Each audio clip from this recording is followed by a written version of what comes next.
अब वो स्तरहीन है कि नहीं, वो सही है कि नहीं, ये कौन तय करे?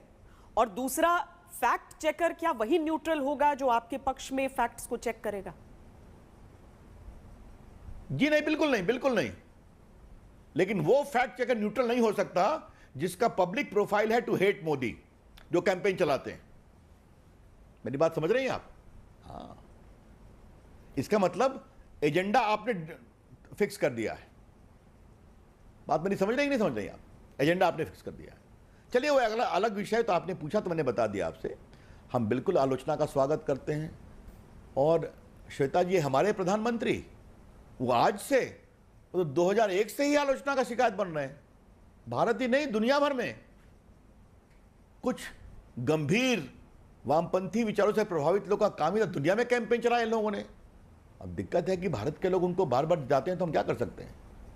तो इसीलिए मैं फिर कहता हूं कि ये सोशल मीडिया कंपनी को ये समझने की जरूरत है कि भारत का एक बहुत बड़ा वर्ग दूसरा भी सोचता है। और अगर आप सिर्फ एक ही सोच को नियमित करेंगे, आप इसके अकाउंट को कैंसिल करेंगे, उसकी कोई सुनवाई नहीं करेंगे, और ऊपर से लोकतंत्र का लेक्चर हमें देंगे और भारतीय कानूनों का पालन नहीं करेंगे, this cannot go, Shweta ji, very clear. Ravishankar ji, Congress party ने आज से नहीं, हमेशा से ये आरोप लगाए हैं भारतीय जनता पार्टी पर और केंद्र सरकार पर कि ये फ्रीडम ऑफ एक्सप्रेशन यानी अभिव्यक्ति की आज़ादी के खिलाफ आप हैं। और उनके एक प्रवक्ता ने स्पष्ट तौर पर यह लिखा कि जो पार्टी आधार लिंकेज इसीलिए चाहती थी कि प्राइवेसी को इन्वेड कर सके, जिसका ट्रैक रिकॉर्ड रहा है जासूसी का, स्नूपिंग का, जो सोशल मीडिया के मिसयूज़ की लगातार आदतन ऑफेंडर रही हो, उससे विश्वास नहीं किया जा सकता उस पर कि वो प्राइवेसी के लॉज को बैलेंस करेगी। और इसीलिए क्या एक इंडिपेंडेंट इंटरनेट रेगुलेटर देश में होना चाहिए? क्या सरकार इस सुझाव पर विचार कर सकती है कि इंडिपेंडेंट रेगुलेटर हो? नहीं, पहले जो कांग्रेस के महान स्वनामधन नेता की आपने चर्चा की, थोड़ा मुझे उसका जवाब देने दीजिए। स्नूपिंग का सवाल हमसे पूछ रहे हैं? श्वेता, आप अनुभवी जर्नलिस्ट हैं। तत्कालीन वित्त मंत्री जो भारत के राष्ट्रपति बने, प्रणब मुखर्जी, उन पर स्नूपिंग किसने करवाई थी उनके दफ्तर में? मैं नाम खोलूं क्या यहां पर? आप भी जानती हैं वो मामला कांग्रेस पार्टी की सरकार के अंदर से ही हुआ था ना। तो जो सरकार अपने वित्त मंत्री प्रणब बाबू ऐसे वरिष्ठ के दफ्तर में बगिंग और स्नूपिंग कराती है, वो हमें जवाब देगी? श्वेता जी, आप बात करें रविशंकर प्रसाद से। हम लोग सभी जेपी मूवमेंट के सिपाही रहे हैं।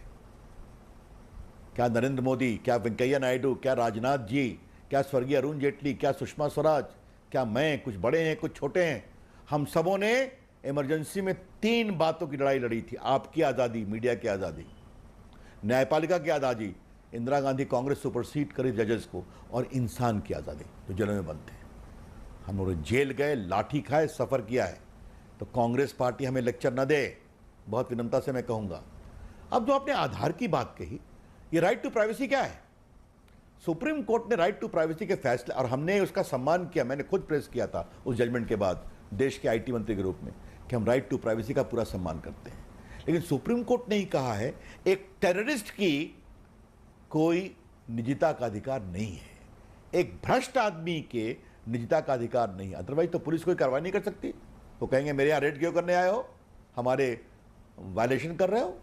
कोई सीरियल रेपिस्ट कहेगा you can't inter my house, मैं करूंगा बलात्कार। ये है बड़े सवाल। और जहां तक आधार की बात है, तो उनकी हम परेशानी समझते हैं कि पहले आधार का समर्थक थे, क्योंकि हमने कानून बना के उसको मजबूत किया, तो उनको परेशानी है। लेकिन आपकी जानकारी के लिए, अब तक डायरेक्ट बेनिफिट ट्रांसफर में आधार, मोबाइल और बैंक अकाउंट के लिंकेज से हम 11 लाख करोड़ रुपया गरीबों के अकाउंट में सीधा भेज चुके हैं कल्याणकारी योजनाओं में। और हमने लगभग 2.25 लाख करोड़ रुपए बचाए हैं जो बिचौलिए खा जाया करते थे। तो बिचौलियों की दुकान बंद है तो कांग्रेस को परेशानी है, तो उसकी हम परवाह नहीं करते। ये बात आपको हम बहुत विनम्रता से कहना चाहते हैं। पर क्या इंडिपेंडेंट रेगुलेटर हो सकता है इंटरनेट के लिए?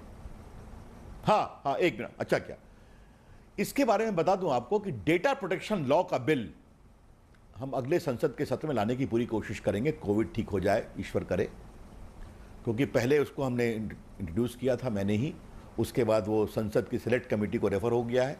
मीनाक्षी लेखी जी उसकी अध्यक्ष थी, बहुत ही लगभग 60-70 उसकी सिटिंग किया है, उन्होंने अच्छी रिपोर्ट दिया है। इसके बाद जाएंगे तो आप देखेंगे डेटा प्रोटेक्शन लॉ में हमने बहुत प्रावधान किया है, तो उनको भी इसको मानना पड़ेगा। उस कानून पर चर्चा होने दीजिए, उसमें बहुत सारे उनकी शंकाओं का समाधान है। हाँ, मैं फिर आपको बहुत विनम्रता से कहना चाहता हूं, हमारी सरकार का कमिटमेंट बोलने की आज़ादी, इंसानों की आज़ादी के लिए बिल्कुल पूरा है, कंप्लीट। हम आलोचना का अधिकार करते हैं, सम्मान करते हैं, प्रधानमंत्री से लेकर रविशंकर प्रसाद से लेकर सबों की। आप मुझसे सवाल पूछ रही हैं ना, लाइव जा रहा है ना, आप मुझे सख्त सवाल पूछ रही हैं, हम जवाब दे रहे हैं। मैं भाग रहा हूं क्या आपके सवालों से? यही तो मीडिया की आज़ादी है।